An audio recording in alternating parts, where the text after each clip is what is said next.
Hi, I was making a little video here to um, show how I use it's the lesson creator kind of within the Moodle. And so I'll go to one of my classes, just show real quick what one looks like. And so these things here, these are lessons. They have a little, almost looks like a tree. And the whole thing with lessons is you can have things that are content in it. You can have things that are like questions, so like to check and see if the content was understood. And you can branch it through. Say if they got something wrong, it takes them to one page. If they got something right, it takes to another. They can get another try. There's all these different things we can do. Basically, like we would in a classroom, we can give them feedback question by question of say they selected the wrong answer, we could suggest, what to look up or what to think about in redoing it. So it's almost like we can, especially in math type of thing, we would have them doing a question. They can see immediately whether they got it right or wrong, and then it can give feedback about what type of thing what type of advice I would give them if I was there. Okay, and so I'll just show you a quick one, and it doesn't always show the way it does on the student's computer, but for one like this, there's some content here that they can go through, and you can put videos, you can put anything that you would put in a regular page, you can put. Okay, so you'd go through there, and then you'd hit next. And this here has a checkup question to see if they got what they were supposed to. And this one was how many degrees are in a full rotation. So I'll insert wrong and see what happens. And so I guessed 180. It's wrong. It's 360. It's not quite. Think about what we call spin that goes all the way around once. Think when someone dunks a basketball or spins on their toe. Kind of that idea of that. It's that 360, right? And so you go in, you put like what my response would be if someone had gotten that wrong, and it gives them some feedback. They could go redo it and go, oh yeah, okay, that's that. And so this isn't like a test. This would be like what we'd want them doing while they're going through the learning process. So just checking to make sure they have the understanding of that. Okay? And then they'd go on to the next question, and there'd be information about what standard position is, and only one of these is going to be right. And so they'd go through that, and then you can have it broken down to like parts of a lesson. So maybe you give them a little chunk of stuff, or it could be a video. Ask a question for check for understanding. Go on to the next thing, check for understanding, and then maybe at the end there's a something to summarize it all. Okay. There's a lot of options about what it can look like. Okay, so I'm just going to go back to the main page here for this course, and I'll just I'll go down somewhere here, and I will turn my editing on, and I'm just going to make an extra thing here. I'm just going to call this lesson tutorial. And that's going to be a, so that there is a new, what the heck? I don't know what that is. We will get rid of that. So I had imported some stuff from a different course, and it's randomly gets in there. So I'll just get rid of this real quick.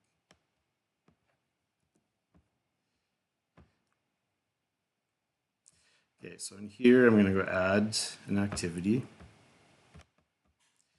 and it'll be a lesson. And so this first part's kind of important. We want to give a name for the lesson, so I'm going to call this lesson tutorial. I could put a description here, and this is something that's going to show up at the top of the page on every part of the lesson. So if there's something like maybe we had the outcomes that we were going to go over, outcome, just so we remember what our tasks are that we want to be able to do.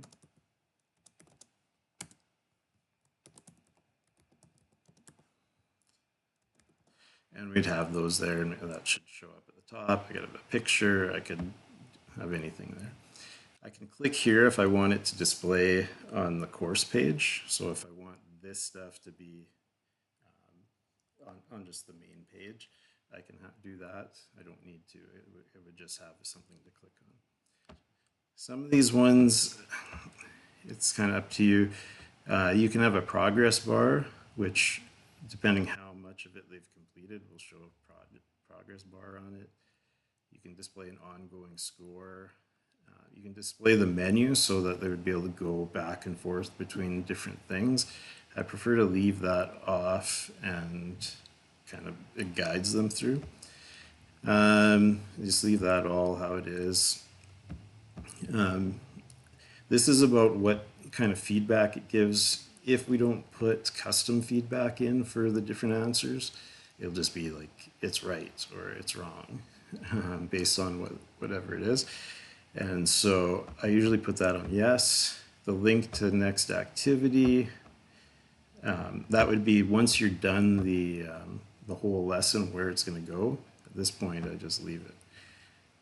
Availability, if you want to set it to become available at a certain time, you can do that just like anything else. Let's see, allow lesson to be attempted offline using the mobile app. I usually put that as yes. Flow control, allow student review, yes. I like them to be able to go through. Allow them to try a question again, yes. Let's see. 2 is the maximum attempts, because this isn't a test, this is a learning activity. Action after correct answer, normal, would be to follow the lesson path. I'm not sure about the other stuff. Number of pages to show at once, I just show 1 page at a time. Their grade, say you want to give them a mark for being, for completing this activity, and I'm going to give it a 10, I would just put that. I'd select my grade category and I'll say assigned, maybe this one I would put under participation. I don't need to put anything there. Practice lesson, no. Retakes allowed. I usually put yes. And then handling of retakes. If you use mean, it takes the average of the 2 attempts. I would just go use a maximum. The rest of this stuff is just stuff you can leave. And so now this shows up as lesson tutorial. It'll show how many have attempted it. And then if I click on that, it's going to take me to my page where I can add content, and I can add questions and things like that. So this thing will stay at the top always, okay? And so what would I like to do first? Okay, maybe I'm going to have a content page. And this is going to be just like any content page. Maybe I'll call this intro. And put a bunch of stuff here, notes. I could put a video, I could put pictures, whatever I want them to think of this like as a textbook page or an interactive textbook. Sorry, that's page title, page contents. This here. Okay, so this part here will tell how it will go to the next thing.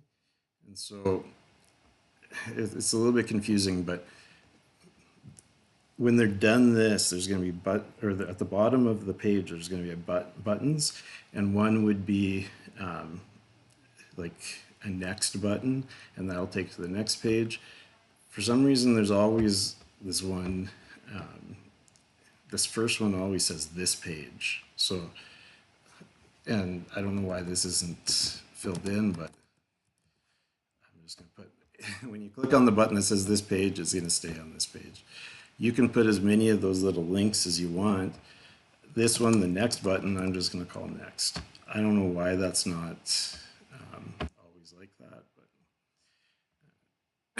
and so we've got this intro page here now, and in there I can edit it, I can move it around up or down, I can duplicate it, I can look at it, I can delete it. And so this would be like what's going to come next. Well, what's going to come next? I could import a bunch of questions just like I would if I was creating a quiz. And then I can select which order the questions go in. And those can be multiple choice, true, false. There can be a written response, all sorts of things. The one of a cluster, I don't really get that part. I haven't used that. It has to do with like if they get one wrong, it'll serve them up another similar question. And so you can have a cluster of questions that instead of them getting the same one, it would give them another one of those. I haven't used that yet. I'm going to add a question page here. And the question page, this is very similar to making the test quiz questions. So we have matching, we have multiple choice, numerical, short answer, and true false. Most common, usually multiple choice. And so maybe I call this multiple choice 1. And this would be where I would make the question. So I could have a picture, I can have my question.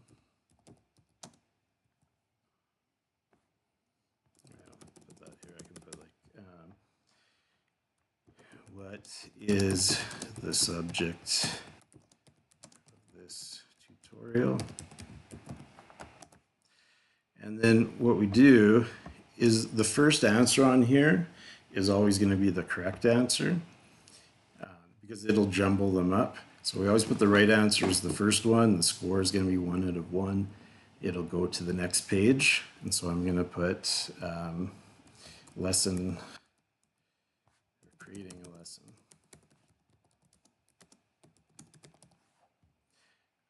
If they get it right, if I don't put anything in here, it'll just give them the response, yes, that's correct, or something like that, whatever the default one is. I could say something in my own words. You could put a video in there, you could put pictures in there, anything you want, really. You can be creative with it. Great job. You were paying attention, or whatever. Answer 2. Pizza, that's going to come back to this page. Answer 3, dogs, that's going to come back to this page. Maybe I go wrong and I say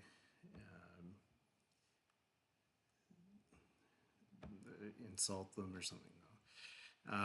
Maybe I suggest something, I would say something that would lead them, say go back and read the first previous page, or I could say, oh, remember when we were talking about, we're making a lesson here, remember that when you do it, blah, blah, blah. If you don't put anything in here, it'll just use the default, and you can put the 4 answers or less. And so now that one is going to come up as a multiple choice question. I can look and see what this is going to look like to the student. It's going to look like this. And if I go back, I can add another question, I can add a content page, and keep going like that till you get to the end. And then that is going to be all, it's all created. Now if I go back to my 30 page, go down to where this was, I go to the lesson tutorial, and there's there's things in here where we can do a report, and it would show us the different people's attempts. If there were papers or something that they needed to attach in there, then we could go in there and do any grading we needed to do on a written portion. If it was all multiple choice or numeric, true false matching, that will auto grade. And so if I go in and I do a preview, so I just read the introduction, I go in and what's the subject of the tutorial? It was creating a lesson. Submit. It says great job. I go continue. Congratulations, end of the lesson reached. It would show the grade for the student. It would give them an opportunity to review if they didn't get everything right, and they'd be able to go in. I can go and view the grades. Oh, this is for a different, that's just the grade book for that. If I go back to here now, the lesson tutorial, do you want to start at the last page you saw? No. That'd take me to the beginning. So in here, under the reports, now there is, well, it says I didn't complete, but I think that's because I'm a teacher. But I can go in and I can look at everyone's responses. I can look and see each question. I can look and see how many people picked which answer, and that sort of thing. So all kinds of cool things we can do within there and use. But it's just a matter of getting in there and exploring it. The basic way that we set things up is exactly what I showed. It ends up being way easier than I thought it would be, and it's no different than when you create your content pages otherwise, and your quiz questions in the other parts. It's just this puts them together and makes it as something that you can build as a lesson. Okay, so hopefully that's not too long. If you have any questions, you can let me know, and I'll post this up somewhere where we can all see it. And yeah, all done.